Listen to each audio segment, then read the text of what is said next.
Hello, আসসালামু আলাইকুম।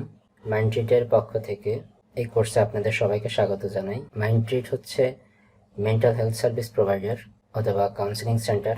মাইন্ডট্রিট যেসব বিষয়ে সেবা প্রদান করে থাকে তার মধ্যে psychological counselling, depression and stress management, career counselling, couple counselling, family psychology, children and school psychology, industrial and organisational psychology, behavioural and cognitive psychology. Couples counselling এর এই কোর্সের নতুন একটা ভিডিওতে আপনাদের সবাইকে স্বাগত জানাই। আজকে আমাদের আলোচনার বিষয় হচ্ছে ফ্যামিলি স্ট্রাকচারস। একটা ফ্যামিলির গঠন প্রণালী নিয়ে আজকে কথা বলবো। একটা ফ্যামিলি হইতে গেলে প্রথমত দরকার একজন হাজব্যান্ড, একজন ওয়াইফ, তাই দুইজন মিলে একটা কাপল। এখানে হাজব্যান্ড এবং ওয়াইফ এখান থেকে শুরু হলো, এবার তাদের সন্তান হইল, চিলড্রেন, আরেকটা শেকড় যুক্ত হইল। হাজব্যান্ড ওয়াইফ থেকে যেমন চিলড্রেন আসতেছে, ঠিক তেমন হাজব্যান্ড ওয়াইফ তো কারো না কারো সন্তান ছিল।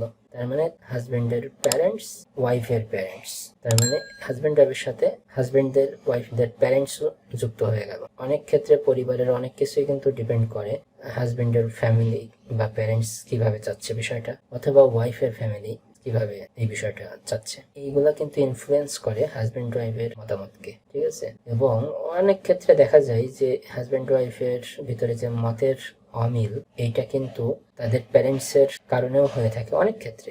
আমি সব ক্ষেত্রে বলবো না, অনেক ক্ষেত্রে হয়ে থাকে। এরপরে যদি আরো অনেক বড় ফ্যামিলি হয়, এক্সটেন্ডেড ফ্যামিলি হয়, সেক্ষেত্রে আবার প্যারেন্টসদের ভাই বোন সবাই ইনক্লুড থাকে। এরপরে আসেন ফ্রেন্ড। এই ফ্যামিলিতে, এই যে হাজব্যান্ড ওয়াইফ একটা ফ্যামিলি, এই ফ্যামিলিতে চিলড্রেন গেল, আবার হাজব্যান্ড ওয়াইফের প্যারেন্টস গেল, আবার এদের সাথে কিন্তু আবার ফ্রেন্ডসও ইনক্লুডেড। সেটা হতে পারে হাজব্যান্ড ওয়াইফের ফ্রেন্ডস, ফ্যামিলি ফ্রেন্ডস, হতে পারে বাচ্চা কাচ্চাদের ফ্রেন্ডস, হতে পারে প্যারেন্টসদের ফ্রেন্ডস।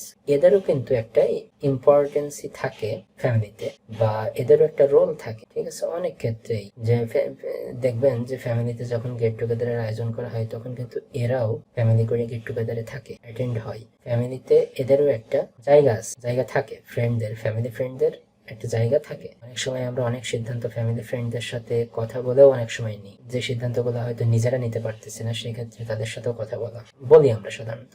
এরপরে বাচ্চা কাচ্চা যেহেতু থাকে, অনেক সময় বাচ্চা কাচ্চাকে নিয়েও সমস্যার সৃষ্টি হয়। সেক্ষেত্রে বাচ্চা কাচ্চার এডুকেশনটা নিয়ে সব থেকে বেশি প্রবলেম হয়।